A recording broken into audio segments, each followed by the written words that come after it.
Each of our minds is there to keep us alive. That's the mind's function.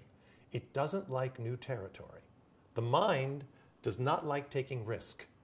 The soul, the visionary, the other part of us that isn't the mind, that's a creative part, loves taking risk. We love that, and that's thrilling to us, those that like risk. But the mind's going, you're gonna die.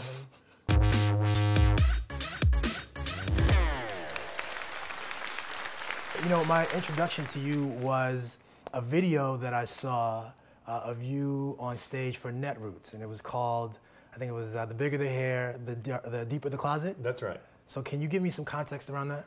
Well, I grew up in Long Island in New York, and at age 15, the only places that I could actually be gay were Greenwich Village, Fire Island, or my closet. If I was gay out in high school or on the street, I was going to get beaten up. It was 1963. Right. So it was a different time. So the only place you could be gay was in a gay bar. And your hair became your expression. I went through a lot of hairstyles over the years as I was living in the closet before I actually came out. Right. And I always say that living in the closet means that life is going to come out sideways. Because who we are comes out no matter what we do. It always shows up. We sometimes can control it if we're really in touch with ourselves. Right. If we're not, it comes out completely wrong. And yours came out mine came out in like afros. huge hairstyles. I had an afro at one point. At one point, when I was an entertainer, it took 60 hot rollers to make my hair work. 60 hot rollers. It was at that moment when I became a real feminist. I said, women do this every day. Put these things in their hair that hurt and do all this stuff. Yeah. You know, of course, when it came down, I looked like Tom Jones. Nice. You know, and I had enormous hair. Right. And yes, the hair gets bigger. That took 60 hot rollers to do, and I was in the closet. Let's talk about it. And the color of the suit. No, I'm not gay, but there we are. And we were entertaining all over the country, and I was getting more miserable until we separated, and that's my first professional picture alone. Didn't I look happy? Yes. So I went to California to be an actor because I thought I was the new Robert Redford. I lost one thing. One thing only did I get rid of when I went to California. What was it?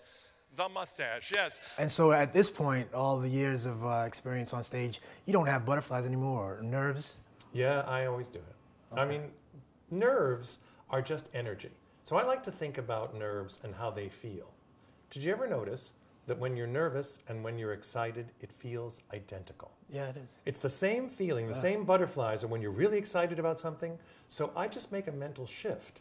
And when I get nervous, I don't let myself ever say to myself, I'm nervous. I say, I'm really excited. I'm really excited. And you know, what we put our mind's attention to, how we tell ourselves what we are is what we become. So if we charge the language with, oh, I didn't prepare enough, oh man, I'm afraid I'm going to be, that's the first thing people see. Because like we're wearing a sign. Right. If we say, I'm so excited to be here, I have no idea what's going to happen, and I love that. Yeah.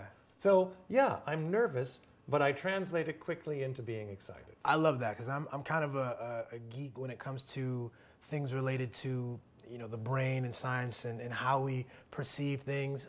I saw you in Philadelphia handling 7 things at the same time. A couple of things were messing up with the camera and some of the microphones. And so how do you handle mishaps on stage? Well, so much of what we have to do is we have to show them calm. Yeah. When you're in the middle of chaos, who will we believe can solve the problem? The person running around going, oh, fuck, oh, fuck. Or the person who is calm, smiling, saying, we're going to be fine. Right.